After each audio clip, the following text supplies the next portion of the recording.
थोड़ा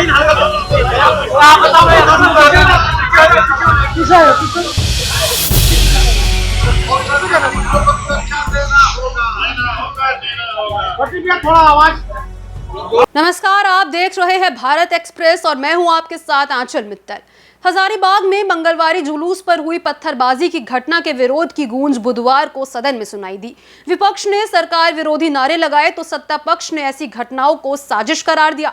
दरअसल सदन की कार्रवाई शुरू होने से पहले बीजेपी के सारे विधायक हाथों में तख्तियां और जुबान में सरकार विरोधी नारे के साथ पोर्टिको में धरने पर बैठ गए और सरकार पर सनातन विरोधी होने का आरोप लगा दिया। आरोप था कि आखिर हिंदुओं के हर त्योहार में लगातार पत्थरबाजी की घटना क्यों हो रही है। चाहे शिवरात्रि हो, होली हो या फिर रामनवमी, हिंदुओं के हर पर्व में पत्थरबाजी की घटना न सिर्फ हो रही है बल्कि हालात से साफ पता चल रहा है कि प्रशासन की शह पर ही हो रही है। सनातनी अगर धर्म का जुलूस नहीं निकाल सकते तो सरकार को अध्यादेश जारी करना चाहिए, एक साफ अध्यादेश जारी कर दे कि कोई भी हिंदू यहाँ हमारे राज्य में हिंदू धर्म के लोग कोई भी जुलूस नहीं निकाल पाए। कल आपने मेरे ही चैनल पर कहा था कि सरकार मार करवाती है जुलूस में, आज देखिए घटना भी घट गई है। बिल्कुल, आप कह रहे हैं कि डीजे नहीं बजेगा।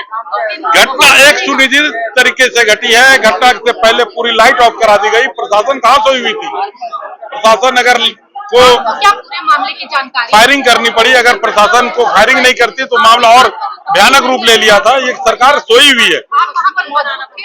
नहीं, मैं जस्ट वहां से जुलूस समाप्त करके हम लोग लौट गए थे। जुलूस समाप्त करके लोग अपने अपने घरों को जा रहे थे, उस समय इस तरह की घटना घटी। क्या लगता है कौन से लोग होंगे उसमें शामिल जो इस तरीके की घटना? सरकार को चिन्हित करे और जो भी पत्थरबाज है उनको कड़ी से कड़ी सजा दे, वरना ये सरकार स्थिर नहीं रहने देगी झारखंड को, ऐसा हमको लगता है। सत्ता पक्ष के कई विधायक कह रहे हैं कि ये सब बीजेपी के तरफ से ही होता है।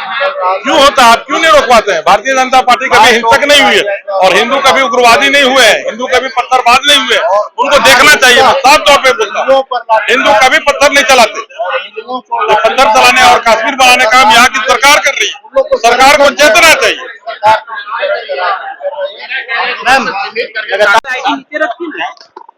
देखिए, हजारीबाग में मंगलवारी जुलूस पर आखिर पथराव किसने किया?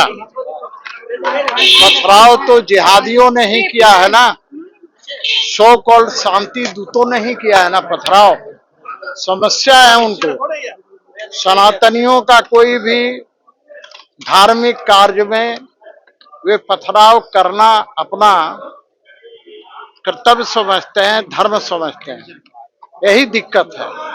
अरे भाई, अभी रमजान का पाक महीना चल रहा बोलते हैं, आप 5 बार नमाज पढ़ते हैं, इफ्तार करते हैं, लेकिन इनके हाथ में पत्थर कहाँ से आ जाता है?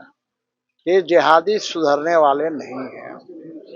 लेकिन सरकार जिहादियों के समर्थन वाली सरकार है, जिहादियों के संरक्षण देने वाली सरकार है, इसलिए इस सरकार से तो अपेक्षा नहीं की जा सकती।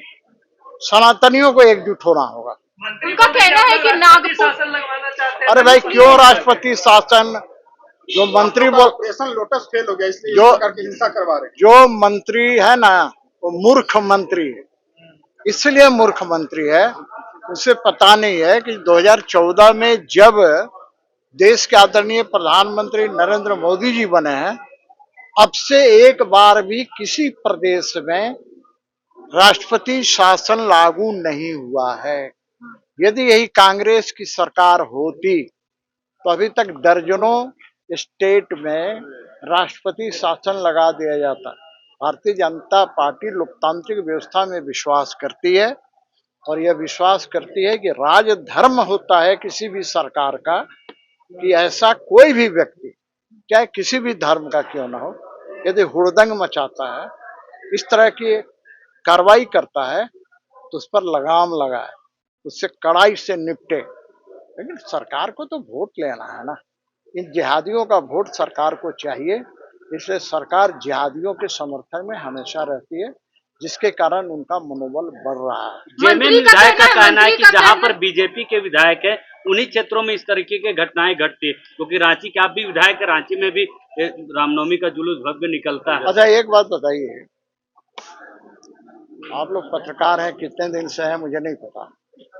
10 जून 2022 को जो मेन रोड में जिस प्रकार से हजारों की संख्या में उत्पात मचाया, मंदिर पर हमला किया और उसमें पुलिस को गोली भी चलानी पड़ी, 1 या 2 मरे भी, तो वहां कौन किया था? सीपी सिंह तो सीपी सिंह तो रांची का विधायक है भाई। यदि सीपी सिंह का कहीं हाथ होता तो सरकार हमको छोड़ती क्या? अरे भैया, भारतीय जनता पार्टी और सनातन धर्मी इस तरह के जिहाद में विश्वास नहीं करते। हम लोग तो कहते हैं विश्व का कल्याण हो, प्राणियों में सद्भावना हो, लेकिन ये लोग कहते हैं कि हिंदू काफिर हैं। ये तो इनको यही पढ़ाया जाता है सुबह से रात तक। अच्छा, मंत्री खतरे में है क्या झारखंड में? अरे झारखंड में खतरा में क्या हुआ? किसकी माँ का दूध पिया है जो खतरा में ला देगा जी? सवाल वो नहीं है ना, लेकिन ये तो करेंगे ना भैया। लेकिन हर क्रिया की प्रतिक्रिया होती है, न्यूटन का सिद्धांत है। अच्छा, मंत्री जी का कहना है ये झारखंड ऐसे नागपुर ना बनाया जाए, अरे नागपुर ना भैया समझा जाए। भैया, नागपुर नहीं समझेंगे ना, इसलिए नहीं समझेंगे कि यहाँ जेएमएम की सरकार है, और नागपुर कैसे समझेंगे हम लोग। लेकिन मैं इतना जरूर कहूंगा कि जरा सा भी गैरत है सरकार में तो ऐसे जिहादियों पर लगाम लगाए।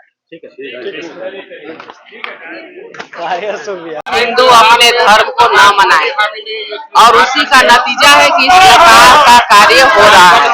और कल जो हजारीबाग में रामनवमी के पूर्व जो मंगला जुलूस में पत्थरबाजी हुई, ये इसी को इंगित करता है। उसी के विरोध में आज हम लोग यहाँ पर बैठे हैं। उधर सत्ता पक्ष विपक्ष के इन आरोपों को हर बार की तरह इस बार भी पूरी तरह खारिज कर रहा है। इस मामले में एक तरफ तो कांग्रेस आरोप लगा रही है कि इस तरह की घटनाओं पर कार्रवाई होनी चाहिए, तो दूसरी तरफ ये भी कह रही है कि विपक्ष हर घटना को धर्म के चश्मे से देख रहा है। वहीं कांग्रेस कोटे से राज्य के मंत्री कह रहे हैं कि ये साजिश है, झारखंड ऐसे नहीं था, किसने बनाया सब जान रहे हैं, जांच होगी और कार्रवाई भी होगी। कौन है इसकी जानकारी हमें भी है और आपको भी है। जांच होगा इन सभी चीजों में, लॉ एंड ऑर्डर भी अपने तरफ से कार्रवाई करेगा और जिन जिन लोगों की संलिप्तता है कोई इन सभी चीजों से बच नहीं पाएगा।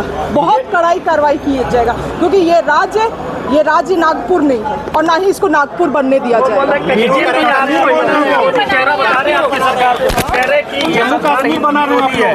और हिंदुओं के त्योहारों पर इनका चाल हम लोग नहीं जानते हैं, इनका चाल हम लोग नहीं जानते। राष्ट्रपति शासन लगाना चाहते हैं यहाँ पे दंगा फसाद करके।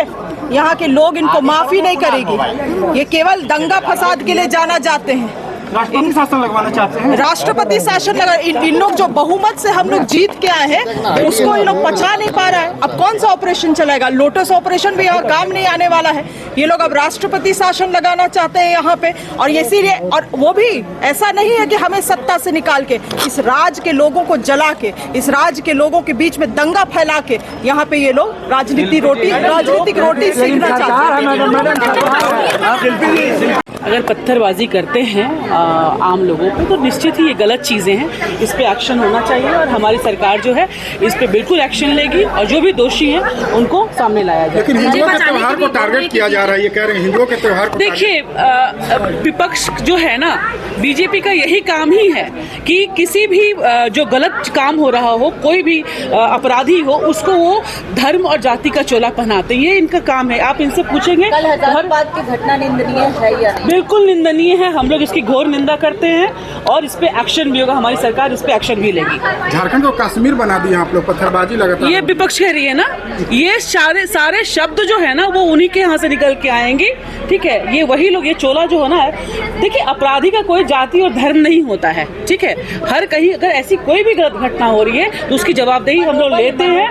मनोबल इनके, बिल्कुल वहाँ के जिला प्रशासन से भी बात हो रही है, ठीक है, हमने भी बात की थी, तो इस पे एक्शन हो रहा है। डेफिनेटली जो लोग भी दोषी हैं उनको सामने लाया जाएगा। आखिरी सवाल होते हैं। मामले की गूंज सदन की कार्रवाई शुरू होने के बाद सदन के अंदर भी सुनाई दी, जब नेता प्रतिपक्ष ने शुरू में ही खड़े होकर इस बात पर सरकार से जवाब मांगा। हालांकि सरकार ने इस पर बाद में जवाब देने की बात को लेकर उस वक्त इस मामले को ही टाल दिया। हजारीबाग में मंगलवारी जुलूस के दौरान दो पक्षों के बीच फैले तनाव का मुद्दा बुधवार को सदन में छाया रहा, लेकिन सदन में सत्ता पक्ष और विपक्ष के आरोप प्रत्यारोप के बीच इतना तो तय दिखाई दिया कि यह मामला इसी आरोप प्रत्यारोप के बीच फंसकर रह जाएगा। लेकिन इसमें सबसे बड़ा सवाल ये उठता है कि चलते बजट सत्र के दौरान जो दो घटनाएं हुई, पहले गिरिडीह और बाद में हजारीबाग में, आखिर उस तरह की घटनाओं की पुनरावृत्ति न हो, इसके लिए सरकार क्या कर रही है, इस पर कोई गंभीरता कभी दिखाई देगी? ये महत्वपूर्ण सवाल है। भारत एक्सप्रेस के लिए कैमरामैन धर्मेंद्र के साथ मधुकर आनंद, रांची। इस पूरे मामले को लेकर आपकी क्या राय है, कमेंट बॉक्स में जरूर शेयर करें, साथ ही हमारे चैनल को जरूर सब्सक्राइब करें।